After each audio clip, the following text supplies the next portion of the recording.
Koguduse noortetöö peamine eesmärk on, et noored saaksid kuulda sõnumit Jumalast, usk saaks sündida ning noored võiksid vaimulikult areneda.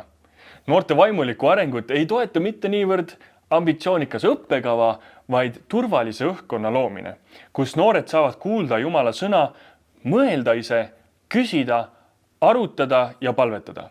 Eesmärk on äratada usk noorte südames, mitte panna neid usuõpetust pähe õppima.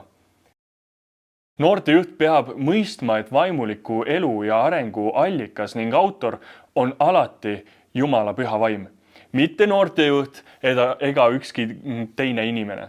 Koguduse noortetöö iseenesest ei sünnita noortes vaimulikku arengut, vaid pigem toetab noori nende vaimulikul teekonnal, aidates neid kujundada oma isiklikku suhet Jumalaga. Noortetöös osalevad noored on sageli oma vaimulikul teel erinevatel tasemetel. Mõned usuvad Jumalasse, teised veel mitte. Mõned tunnevad Jeesust, teised mitte. Mõned on oma usuteel olnud juba lapsepõlvest saati, teised on alles hiljuti usu leidnud. Mõne usk on kindel ja aktiivne, teisel aga nõrk ja kahtlev. Noortejuht võiks teadlikult hinnata, kus noored oma usuteel asuvad, kuid ei pea sellele liialt keskenduma. Kui noortejuht tunneb oma noori hästi, oskab ta paremini valida teemasid ja piiblilugusid, mida need noored parajasti vajavad. Muidugi võib olla keeruline kokku sobitada erinevaid vajadusi, aga samas ei ole liialt palju igale üksikule inimesele tarvis keskenduda. Kui näiteks loetakse piiblilugusid, võib sama lugu kõnetada erinevaid isikuid erineval viisil. Ja iga piiblilugu pakub midagi kõigile, sõltumata sellest, kus nad oma usuteel on. Noortejuht saab loota, et Jumala sõna kõnetab noori just nii, nagu vaja. Noortele tuleb anda rahu arendada oma usuteel omas tempos. Noortejuht võib positiivselt julgustada noori edasi liikuma, kuid kedagi ei tohiks sundida vaimulikes asjades. Mõned arenevad kiiresti, teistel võtab see rohkem aega. Samuti on oluline meeles pidada, et vaimulikult ei saa keegi kunagi täiesti valmis.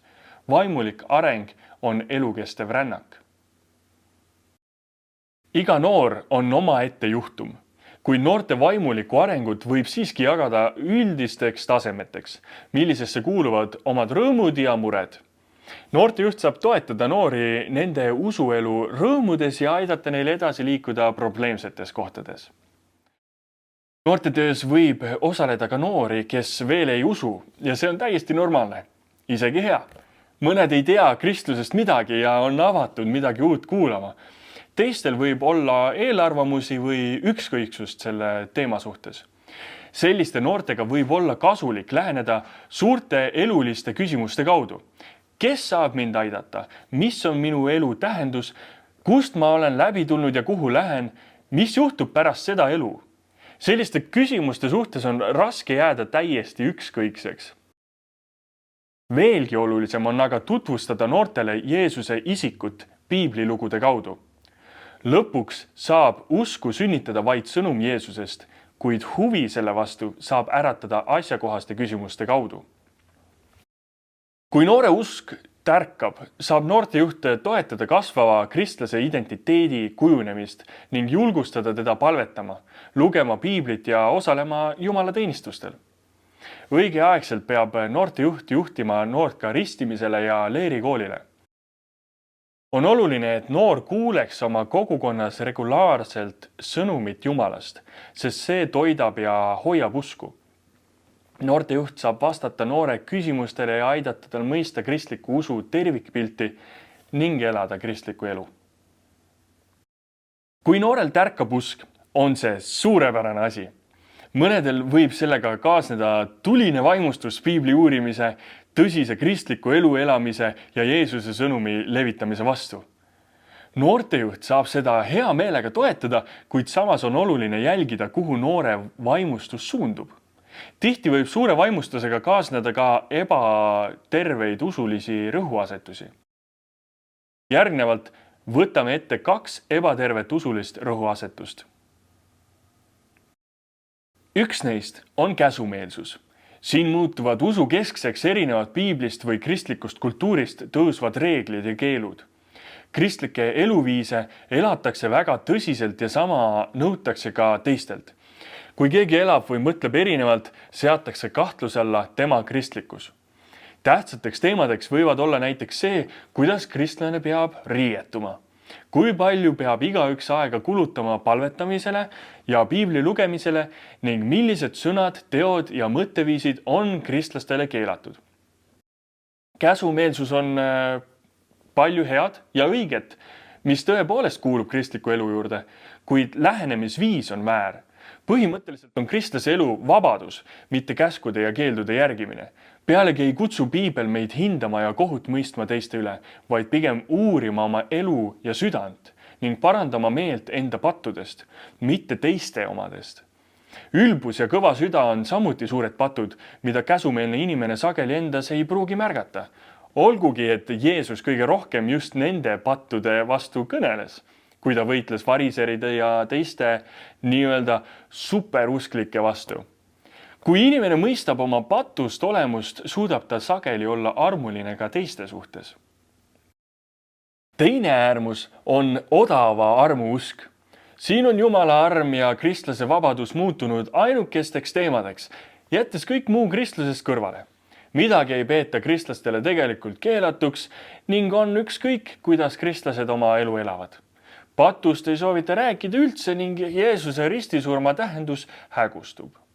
Kristlus on odava armu usus peamiselt tühi sõna ilma tegeliku tähenduseta.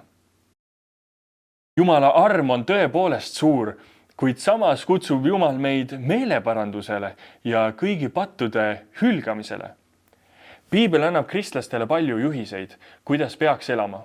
Ning armastusest Jumala vastu tahab kristlane neid järgida, sest ta teab, et Jumal teab, mis on talle hea. Kristlastele on Jumala arm väga kallis, sest ta mõistab, et selle hind oli meie issanda Jeesuse veri, kes tuli lahendama meie tõelist probleemi, meie patust olemust. Kuidas me saaksime siis rõõmuga pattu teha, kui keegi suri meie eest, et me enam ei oleks patused? Kiitus Jeesusele, et ta on meid vabastanud, nii et me saame järgida tema õpetust ja sellest teistele rääkida. Tasakaalustatud usuvaate leidmine on keeruline ja inimestena kaldume me tihti ühte või teise äärmusesse. Noortejuht saab toetada noori, aidates neil leida tasakaalu oma usuelus. Noortega peab olema pikameelne, nagu Jumal on pikameelne meie kõigiga. Noor läbib oma elus erinevaid etappe ning noortejuht saab toetada noore vaimulikku arengut. Eesmärk on, et noorest kasvaks stabiilne ja aktiivne kristlane. Stabiilne kristlane teab, millesse ta usub, ega lase end kõigutada vahetuvatest valeõpetustest. Stabiilne kristlane teab ka, miks ta usub nii, nagu ta usub, ega kõigu, kui tema usku proovile pannakse.